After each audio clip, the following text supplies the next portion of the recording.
मृतक के चाचा ने ही 2 लाख की सुपारी देकर कराई थी शीशपाल की हत्या। पूर्व में नशे की हालात में चचेरी बहन को गलत नियत से पकड़ चुका था शीशपाल। घटना का विरोध करने पर चाचा रामेश्वर की भी शीशपाल ने की थी पिटाई। रामेश्वर ने 2 लाख में कॉन्ट्रैक्ट देकर शैलेंद्र, विवेक व पुष्पेंद्र से कराई शीशपाल की हत्या। शूटर शैलेंद्र लड़की बनकर मृतक शीशपाल से करता था व्हाट्सएप चैट। 4 नवंबर को चैट के माध्यम से मुलाकात के बहाने ईंट के भट्टे पर बुलाकर की गई हत्या। दुबई के जलालपुर जट में हुई थी वारदात। दुबई पुलिस व स्वाट टीम देहात ने किया खुलासा।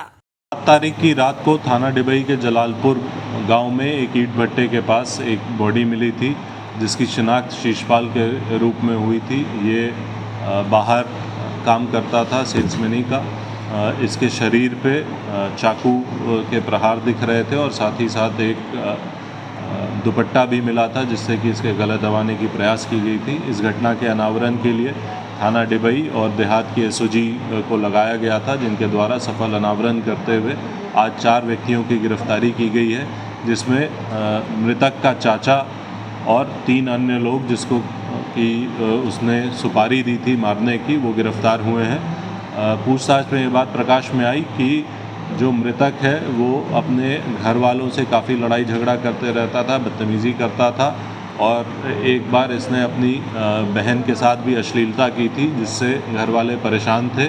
इससे क्षुब्ध होकर इसके चाचा ने इसको मारने की योजना बनाई और 3 लोगों को, जो कि अलीगढ़ के रहने वाले हैं, उनको पैसे दिए। लगभग 1 लाख रुपए इन 3 लोगों को दिए गए थे इसको मारने के लिए, जो कि पिछले 1 वर्ष से प्लानिंग ये कर रहे थे। और 7 तारीख को जब इनको मौका लगा तब इन्होंने इसकी हत्या कर दी। उस समय इनको 40,000 रुपये दिए गए।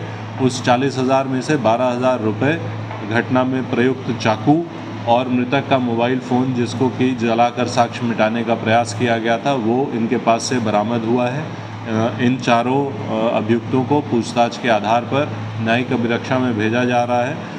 इस घटना को कारित करने के लिए इनमें से एक व्यक्ति शैलेंद्र ने अपनी वाइफ की फ़ोटो लगाकर एक व्हाट्सएप बनाया और उससे मृतक से बात करता था और उसको लुभा करके घटनास्थल पर बुलाया और ख़ुद वो चुन्नी पहन के वहाँ बैठा हुआ था।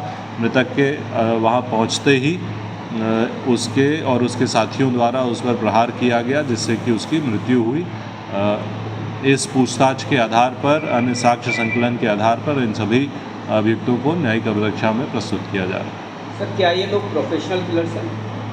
अब तक की पूछताछ और जानकारी के अनुसार इनका पूर्व का कोई आपराधिक इतिहास नहीं मिला है।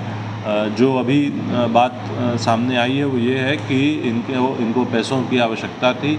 ये सब मजदूरी या फिर ऐसे दैनिक रोजगार वाला काम करते हैं, इनको पैसों की आवश्यकता थी और उसी के आधार पर इन्होंने ये घटना कारित करी।